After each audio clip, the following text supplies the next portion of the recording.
बोलो गणेश जी महाराज की जय।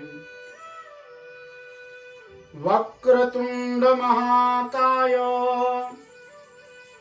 सूर्यकोटि समप्रभा निर्विघ्नं कुरु मे देव सर्वकार्येषु सर्वदा। आज बुधवार का बड़ा ही पुण्य पावन दिवस है।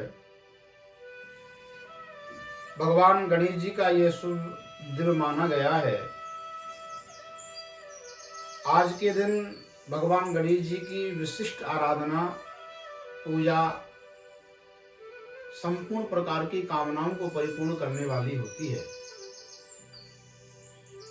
ज्योतिष शास्त्र के आधार पर जन्मांक चक्र में, जन्म कुंडली में, वर्ष कुंडली में, नवांश कुंडली में जहां कहीं भी गोचर में बुध ग्रह का स्वरूप ठीक नहीं होता है, उस बुध ग्रह की स्थिति ठीक नहीं होती है, उसका भावेश या भावाधिपति होना भी ठीक नहीं होता है। ऐसी स्थिति में बुध नकारात्मक स्वरूप प्रदान करता है। और विशेष रूप से अगर जन्मांतर चक्र में राहु की दशांतर दशाएं चल रही हैं, उस स्थिति में भी बुध का बहुत विशेष महत्व होता है, क्योंकि राहुर दोष बुधो हन्यात्। राहु के दोष को हनन करने की जो शक्ति है, जो बल है, वो बुध में ही है। क्योंकि राहु को अगर अनुकूल किया जाए, राहु की दशांतर दशाओं के कुप्रभाव को दूर किया जाए, तो बुध की आराधना परम आवश्यक है। गणेश जी की आराधना परम आवश्यक है। अगर जन्मांतर चक्र में बुध की स्थिति ठीक नहीं है, तो वह वाणी पर बहुत विशेष प्रभाव गिरता है, तार्किक क्षमता पर प्रभाव गिरता है, व्यापार पर प्रभाव गिरता है, क्योंकि बुध को वाणी का ग्रह भी माना गया है। जिस की कुंडली में बुध की स्थिति ठीक नहीं होती है, उसकी बात गंभीर नहीं होती है, उसकी बात पर कोई विशेष ध्यान नहीं देता है। वह जो कहता है या जो कुछ करता है, उसका उसको लाभ प्राप्त नहीं हो पाता है। उसके सोच विचार की जो क्षमता है, वह भी क्षीण हो जाती है, कमजोर हो जाती है। व्यापारिक स्थिति भी बड़ी शून्य हो जाती है, न्यून हो जाती है। अगर ऐसी स्थिति हमारी जन्मांतर चक्र में बुध के कारण बन रही है, तो उस समय पर विशेष रूप से बुध की शांति, भगवान गणेश जी की आराधना विधि विधान से करना परम आवश्यक है। उसके लिए भगवान को दूर्वा अर्पण करें।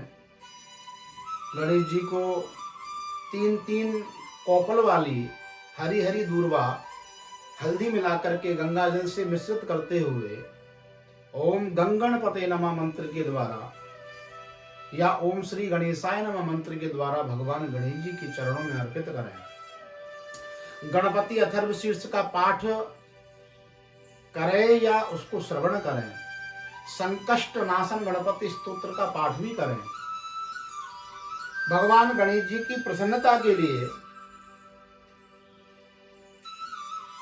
गाय को हरा चारा खिलावें, हरे वस्त्र धारण करें तथा अभक्षय वस्तुओं का सेवन ना करें। जो वस्तुएं खाने योग्य नहीं है, प्याज है, लहसुन है या मांस मदिरा है, उसका सेवन हानिकारक होता है, नुकसानदायक होता है, वाणी के लिए भी, तार्किक विषय के लिए भी और व्यापार के लिए भी।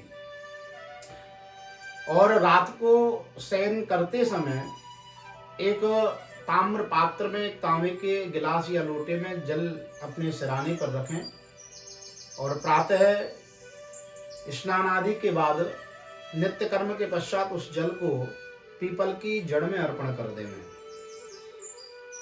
और वस्तुतः बुध जो है वह वाणी का भी ग्रह है, तो इसलिए वाणी को सुमधुर करने के लिए आपकी वाणी में गंभीरता आवे, सब उसके ऊपर ध्यान दें, बड़े भाव से उस वाणी का लाभ आपको प्राप्त हो सके। इसलिए अपने दांतों की सफाई, अपने मुख की सफाई, हो सके तो अपामार्ग के द्वारा उस दिन दातुन करें। अपामार्ग की एक लकड़ी आती है, जड़ आती है, वह बुध की ही मानी गई है। उस दिन बुध की शांति के लिए हवन भी किया जाता है, उसके द्वारा आप दातुन करें। ऐसा अगर आप करते हैं तो अवश्य ही बुध की कृपा होगी। दशांतर दशाओं में जो कुप्रभाव हैं वह भी अनुकूल हो जाएंगे और तथा आपकी विगत स्थितियां जो भी बन रही हैं जीवन में वह भी दूर हो जाएंगी। बोलो गणेश जी महाराज की जय।